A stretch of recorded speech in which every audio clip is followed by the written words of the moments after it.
Hello there. I think I speak for a lot of you Star Wars fans out there when I say that we have the Book of Boba Fett, a Boba Fett show, a show that's about Boba Fett, and the show overall really isn't all that much about Boba Fett. And like many of you, I quite honestly personally have a few of my own problems with that. What's going on, guys? Unofficial Star Wars here. Hope you're all doing well. And of course, we're going to hop right on into it. The Book of Boba Fett seems to be getting a little bit more of the backlash that we saw back from, I think it was episode 3, where we had that really slow speeder chase on Mos Espa. Of course, we don't really have to re-talk about that. However, now the new popular complaint, it seems, about the Book of Boba Fett and the backlash that the overall show is getting is the fact, of course, that we have a show that is called the Book of Boba Fett, a show about Boba Fett that isn't necessarily about Boba Fett. It's kind of like a love-hate relationship type of deal. People, of course, are watching the show to see Boba Fett, but instead they get something that is arguably a whole lot better.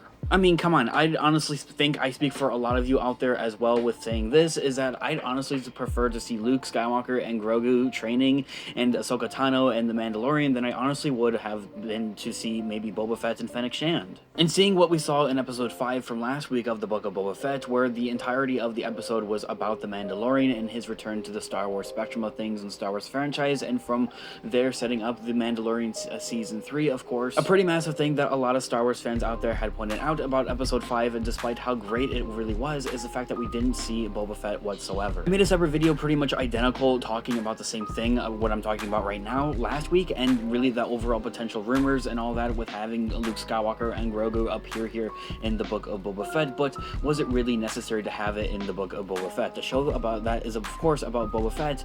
This is something that they should have and could have set up and maybe saved for the Mandalorian season 3 and really give us some of the content over there and give us a little bit more of Boba Fett content in this show, and that is hopefully that's something that episode 7 it will hopefully do, is that it will focus on Boba Fett and give us more than 10 seconds of screen time from what we saw in episode 6 of the Book of Boba Fett.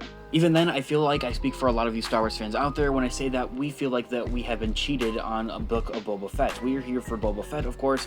Not that I'm necessarily trying to complain or anything like that about getting, Luke Skywalker and Grogu and of course all these other awesome characters. And at this point, I feel like that we're honestly a little too far in and too far to really turn back at that. I feel like that we've been cheated out of too much of Boba Fett in the entirety of his show, and that the only way to really make up for it ideally would to be have a season 2 of the Book of Boba Fett that really is getting into the nitty-gritty and really focuses on Boba Fett's character as a whole. It's either that or it of course is always kind of far-fetched, but maybe there's a possibility that Disney just straight up uploaded the wrong thing. They accidentally uploaded Mando season 3. I don't know. No, not really, but I want all of your thoughts and opinions down in the comment section down below, guys. What do you guys think about the Book of Boba Fett so far, and do you think it's not really focusing too much on Boba Fett as a whole? What are some of your hopes and dreams and theories and predictions for episode 7, the finale here for the Book of Boba Fett, and do you think that we are in need of a season 2 of the Book of Boba Fett? I'd absolutely love to hear all of your thoughts and opinions down in the comment section down below. Drop a like in the video if you did enjoy it, as it really does help with the channel, and check out Instagram on Official Star Wars for more Star Wars related content, guys. Thanks so much for watching today's video. As always, may the Force be with you. I'll catch you guys in the next one. Peace out.